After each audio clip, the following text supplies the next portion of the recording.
សួស្តីបងប្អូនថ្ងៃនេះនាំបងប្អូនមកលេងនៅជាការយើងទៀតហើយបងប្អូនគឺយើងមកធ្វើការបាញ់ថ្នាំចន្ទីផងយើងណាបងប្អូនថ្ងៃនេះយើងបាញ់ថ្នាំចម្រុះហើយក៏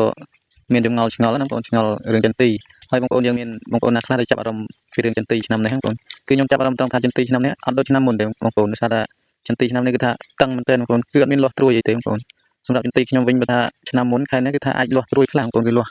បានប្រហែលជាមួយឆាត់ពីរឆាត់ហើយបងប្អូនតែសម្រាប់ឆ្នាំនេះវិញគឺសូន្យតែម្ដងបងប្អូនអត់មានលាស់ទេអត់ដឹងថាមកពីស្អីទេបងប្អូនប៉ុន្តែចការនៅជាប់ជាប់គ្នានេះគឺសិតតែអញ្ចឹងទាំងអស់បងប្អូនមិនថាចន្ទីខ្ចីចន្ទីចាស់អីទេបងប្អូនបើឆ្នាំមុនចន្ទីចាប់ពីអាយុត្រឹម3ឆ្នាំចុះមកក្រោមគឺថាលាស់ត្រួយណាបងប្អូនខែនេះឡើងគឺថាលាស់ត្រួយបានប្រឆាត់ពីរឆាត់ហើយបងប្អូនតែសម្រាប់ឆ្នាំនេះវិញគឺថាសូន្យតែម្ដងបងប្អូនសំបីតែសកេតតងក៏អត់មានធ្លាក់ដែរបងប្អូនដូចតឹងខ្លាំងណាស់បងប្អូនហើយយើងជំរុះហើយបងប្អូនយើងបាញ់ជំរុះហើយអត់ដឹងយ៉ាងម៉េចទេបងប្អូនគឺថាតឹងមែនទែនចន្ទីឆ្នាំនេះហើយចន្ទីខ្ញុំដើមចាស់ចាស់ថាมันលាស់ត្រួយវាមិនជាបញ្ហាទេបងប្អូនយើងអត់សូវចាប់អារម្មណ៍ប៉ុន្តែសម្រាប់ចន្ទីខ្ចីដូចជាចន្ទីអាយុទៅតែ2ឆ្នាំ3ឆ្នាំអីគាត់មានចេញត្រួយដែរបងប្អូនខ្ញុំឆ្ងល់មែនទែនឆ្នាំនេះហើយយើងមិនងាយបានផ្លែបានផ្កាទៅដឹងបងប្អូនបើខែនេះហើយអត់ទាន់មានលាស់ត្រួយអីបានមួយឆាតផងបងប្អូនមើលហើយខាងបងប្អូនណាដូចខាងខ្ញុំអត់បងប្អូនមើលទៅគឺថាកំរិលតែម្ដងបងប្អូនគឺលឹកនេះលឹកតាំងពីម្សាវាផ្លែហើយបងប្អូន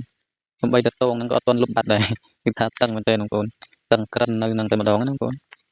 ហើយនេះយើងមកបាញ់ថ្នាំជំរុះហើយបាញ់ថ្នាំជំរុះខ្ញុំនេះគឺថាបាញ់តែមួយវគ្គទេបងប្អូនមានបងប្អូនខ្លះគឺគាត់បាញ់ច្រើនវគ្គតែសម្រាប់ខ្ញុំគឺថាបាញ់តែមួយវគ្គទេបងប្អូនយើងបាញ់ជំរុះរួចហើយជា10ថ្ងៃឡើងគឺយើងបាញ់ទៅទាញតែម្ដងណាបងប្អូនគឺខ្ញុំបាញ់តែអញ្ចឹងរាល់ឆ្នាំទេបងប្អូនប៉ុន្តែប្រហែលនឹងទេដែរបងប្អូនខ្លះគឺគាត់បាញ់2ដង3ដងអីហ្នឹងបងប្អូនសម្រាប់ថ្នាំជំរុះតែខ្ញុំគាត់សូវដឹងដែរបងប្អូនពីរឿងបាញ់ចន្ទីបាញ់អីគឺខ្ញុំតាមតែគេដែរទេបងប្អូនប៉ុន្តែផ្លែកត្រង់ថាខ្ញុំអត់បាញ់មានវគ្គដូចគេ2 3វគ្គណាបងប្អូនខ្ញុំលើតែគេបាញ់ថា2វគ្គ3វគ្គដែរតែខ្ញុំអត់ដឹងថាគេបាញ់វគ្គយ៉ាងម៉េចទេខ្ញុំគាត់តែដឹងថាខ្ញុំគេបាញ់ជំរុះរួច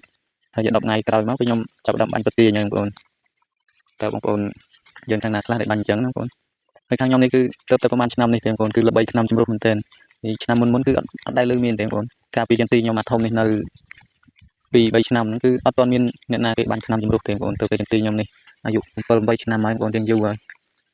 តែឆ្នាំបាញ់ជំរុះនេះគេមានយូរហើយបងប្អូនប៉ុន្តែប្រហែលជាទៅដល់ខាងខ្ញុំអញ្ចឹងណាបងប្អូនគឺដល់ខាងខ្ញុំប្រហែលជា3ឆ្នាំហើយបងប្អូនលើតែជំរុះក៏ជំរុះតាមគេទៅបងប្អូនកាលពី3 4ឆ្នាំមុនហ្នឹងគឺអត់ដែលបានជំរុះទេបងប្អូនគឺធម្មជាតិសុទ្ធសាធណាបងប្អូនយើងបាញ់ដែរបងប្អូនយើងបាញ់ថ្នាំ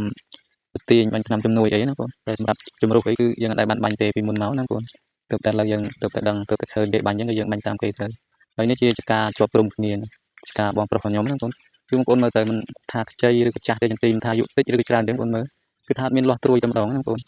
ចឹងខ្ញុំថាឆ្ងល់មានបងប្អូនណាមានចាប់អារម្មណ៍ឆ្ងល់ដូចខ្ញុំអត់បងប្អូនគឺខ្ញុំឆ្ងល់យ៉ាងឯងឆ្ងល់ថាហេតុអីក៏ចន្ទីឆ្នាំនេះដើមខ្ចីសោះតែអត់ចេញត្រួយហ្នឹងបងប្អូនព្រោះតែឆ្នាំមុនដើមខ្ចីអញ្ចឹងគឺថាចេញត្រួយច្រើនមែនទែនបងប្អូន